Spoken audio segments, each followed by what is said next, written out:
Hi అండి, welcome to అనురాగాలు. ఈరోజు మనం చాలా సింపుల్ అండ్ టేస్టీ కుష్కా రైస్ తయారు చేసుకుందాం. దానికోసం మొదటగా స్టవ్ ఆన్ చేసి గిన్నె పెట్టండి. గిన్నె వేడయ్యాక 2 స్పూన్ల నెయ్యి అలాగే 3 పావుల నూనె వేయండి. నూనె వేడయ్యాక మసాలా దినుసులు అంటే షాజీరా, దాల్చిన చెక్క, లవంగాలు, యాలకులు, అలాగే బిర్యానీ ఆకు, అనాస పువ్వు మసాలాలన్నీ కొద్దిగా వేగిన తర్వాత ఒక 5 పచ్చిమిర్చీలు చీలికగా చేసి వేయండి. అలాగే సన్నగా తరిగిన ఉల్లిపాయ ముక్కలు వేయండి. ఉల్లిపాయ ముక్కలు గోల్డెన్ బ్రౌన్ కలర్ వచ్చేంత వరకు మెల్లిగా తిప్పుతూ కలపండి. తర్వాత ఒక గుప్పెడు పుదీనా అలాగే కొత్తిమీర తరుగును వేయండి.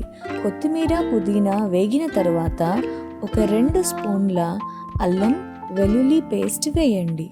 అల్లం వెల్లుల్లి పేస్ట్ పచ్చి వాసన పోయే వరకు కలుపుతూ వేయించండి. అల్లం వెల్లుల్లి పేస్ట్ వేగిన తర్వాత 3 సన్నగా తరిగిన టమాటో ముక్కలు వేయండి.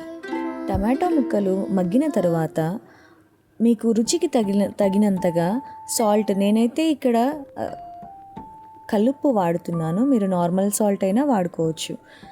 అలాగే 1 స్పూన్ పసుపు అలాగే 1 స్పూన్ కారము వేసి మసాలాలన్నీ కలిసే విధంగా కలపండి. మసాలాలు ఫ్రై అయిన తర్వాత ఒక 3 స్పూన్ల లేదంటే 3 గంటల పెరుగును వేయండి. పెరుగు వేసి ఆ మసాలాలన్నీ బాగా కలిసే విధంగా, పెరుగుతో పాటు కలిసే విధంగా కలపండి. తర్వాత మనం బియ్యం కొలత చూసుకుందాం. 1 బౌల్ రైస్కి 2 బౌల్స్ వాటర్ తీసుకోవాలి. నేను ఇక్కడ 1 బౌల్ కంప్లీట్ రైస్ తీసుకున్నాను. సో 2 బౌల్స్ వాటర్ నేను ఎసరుగా పోసుకుంటున్నాను.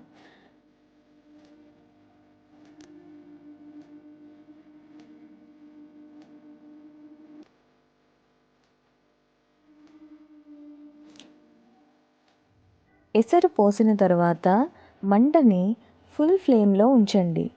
ఎసరు బాగా మరిగేటప్పుడు 1 స్పూన్ ధనియాలు అలాగే మసాలా పౌడర్ వేయండి. ఎసరు బాగా మరిగేటప్పుడు ఆల్రెడీ మనం కడిగి పెట్టుకున్న బియ్యాన్ని ఎసరులో వేయండి. బియ్యాన్ని, ఎసరుని సరిగా కలిసే విధంగా కలిపి 15 నిమిషాలు ఫుల్ ఫ్లేమ్లో పెట్టి ఉడికించండి. 15 నిమిషాల తర్వాత బియ్యము 80% ఉడికిపోయి ఉంటున్నాయి. ఈ టైంలో ఒకవేళ మీరు ఇష్టపడినట్లయితే 2 స్పూన్ల నెయ్యిని పైనుంచి వేసుకొని బియ్యాన్ని బాగా కలిపి మరలా ఇంకొక 15 నిమిషాలు కంప్లీట్ సిమ్లో ఉంచండి. ఫ్లేమ్ కంప్లీట్ సిమ్లో ఉంచి 15 నిమిషాలు మూత పెట్టి రైస్ని ఉడికించండి.